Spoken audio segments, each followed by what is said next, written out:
नमस्ते, प्रणाम, जय श्री कृष्णा। चलिए सुनते हैं एक प्यारा सा सोहर कृष्ण जी का।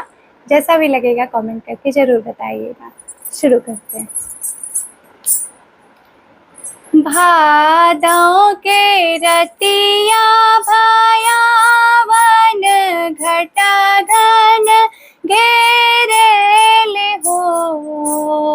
भादों के रतिया भयावन घटा घन घेरेल हो।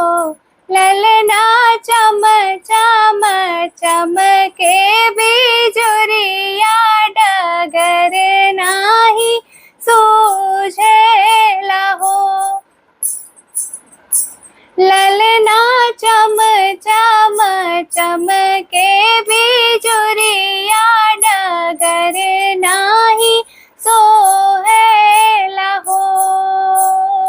आधी रतिया भइलत मोहन जन्म लेल हो। आधी रतिया भइलत मोहन जन्म लेल हो। ललना खुली गई न जल के फाटकवा पहरेदार सुती गई न हो। ललना खुली गई न जल के फाटकवा पहरेदार सुती गई हो। सूप में से गोड़ लटकवल की यमुना में डाली दिहल हो।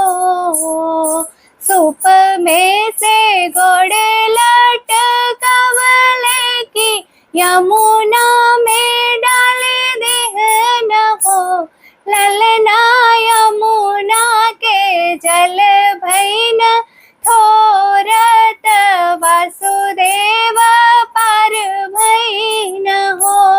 ललना यमुना के जल भैन थोरत वासुदेव पार भैन हो। पहुँचेल गोकुल नगरिया की नंद के भवन पहुँच हो। पहुँचेल गोकुल नगरिया की नंद के भवन पहुँच हो।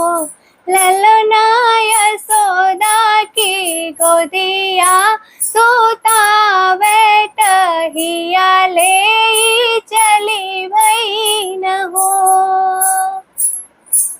ललना यशोदा की गोदिया सुतावे टहिया ले चली भई न हो। धन्यवाद।